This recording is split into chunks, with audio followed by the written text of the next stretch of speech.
All right, we're going to start with the G string on the 2nd fret.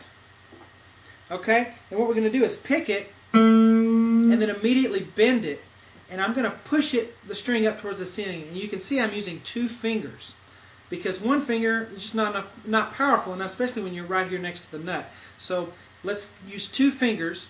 All right, so let's pick the G string, and then after we pick it, then bend it. And then as I bend it up, then I'm going to let it keep ringing, and then I'm going to do the B string open, and then the high E open, and then back to the B string open. So I do 1, 2, 3, 4, 5. There's 5 things.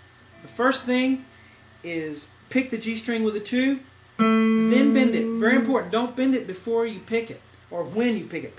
Bend it after. And then as you're bending it and holding it, let it keep ringing. B string open, E string open, B string open. All right? And when you go fast, it sounds cool. And then after that, we're going to go up to the on the B string on 4.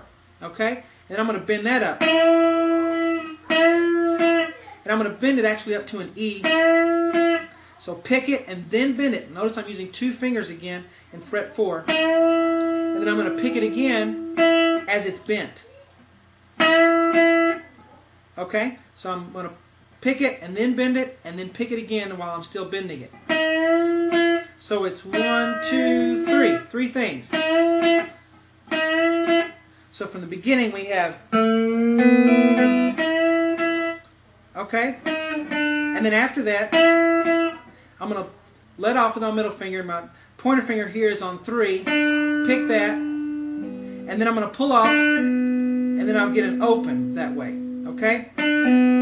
Like that. So from the beginning we have... Alright, then I'm going to go to the G string. And I'm going to pick it and then bend it. And then let it back go down to pitch. Okay? So I have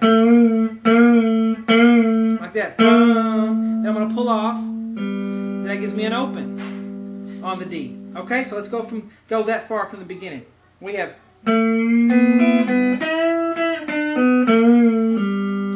alright, and then a D string with a 2. So D string on 2 there. Alright? And it's really hard to make it sound right, even when you play it slow. I didn't do too good there myself. Let's do it again. Alright, and then we're going to have open E down here. Let that ring. Now keep in mind, if you're listening to his recording, he's tuned down a half step, which is really frustrating for us, if we're tuned in standard, because it doesn't sound like what we're trying to listen to. But so it's a low E.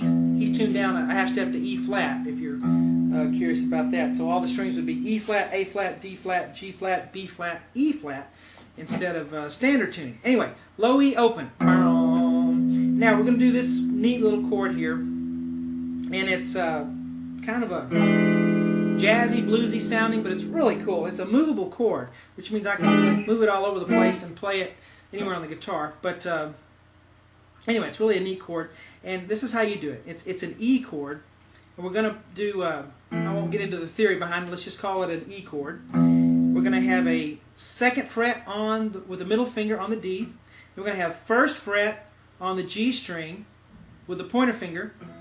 Then I'm going to have 3rd fret on the B string with my ring finger, and then 3rd fret with my pinky on the high E. Now that's, all 4 fingers down there. You got to curve them, get them down, and then pick these high 4 strings. The 4 strings closest to the floor. And you get that. Isn't that nice? It just sounds cool if you just went, So he picks that low E and then go. So I go low E, then I'm going to strum down, and then up, and then down, up, and then down. I think. Let me listen. Yeah. And that next to the last one, I'll stop the string, so I have. And don't get the A string in there. I got in there a little bit. What you can do is have your middle finger lightly touch the A string, and then it won't make any sound, even if you do pick it. Okay? So that middle finger has two jobs, pushing down the D string and also muting the A. All right? Then it's going to do that all again. So you do it again.